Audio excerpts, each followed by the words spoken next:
Hello and welcome to Castanet's Week in Review. I'm Ragnar Haagen, filling in for Jen Zielinski. Our top story this week began with a devastating fire that burned through 4 businesses at Birch Plaza early Monday morning. Investigators believe the blaze broke out in the ceiling above Canadian 2-for-1 Pizza and spread to surrounding businesses including Color Me Mine, Eco Water and Soccer Express. Nearby apartment buildings were also evacuated. No injuries were reported from the fire or from the evacuation.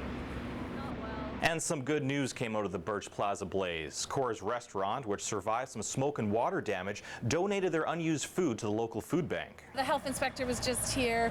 Our fridges and freezers have maintained their temperatures. No smoke was accessed because they were nicely sealed. So we're able to make a good donation to the food bank today. Since we won't be able to use that food for the business, we're going to donate our food that is consumable to the food bank today. All businesses in the plaza were insured, and the owners of Cora hope to reopen in the next few weeks. The assault trial of RCMP Constable Jeff Mantler began on Monday, with the victim taking the stand along with other officers at the scene. Mantler is accused of kicking a man in the head during an arrest in January 2011. The kick was caught on tape by former Castanet reporter Kelly Hayes.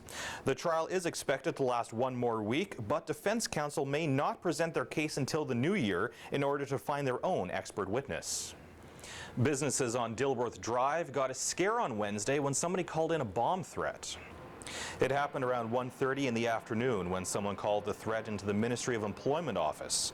A 40-year-old man has since been arrested and faces charges of uttering threats. The Kelowna RCMP are in ecstasy after raiding 3 locations, including a so-called super lab.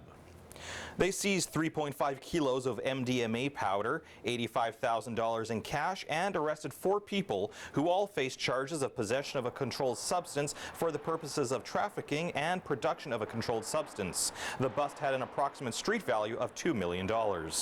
5 members of the Greeks drug gang based out of Vernon were sentenced in a Vancouver courtroom earlier this week. The trial took 19 months before the 5 men were convicted for their roles in the killings of 3 men believed to have crossed the gang in 2004 and 2005. Well, that wraps up Castanet's Week in Review. I'm Ragnar Haagen. Thanks for watching. Remember to send your tips to news@castanet.net and follow us on Twitter @CastanetNews.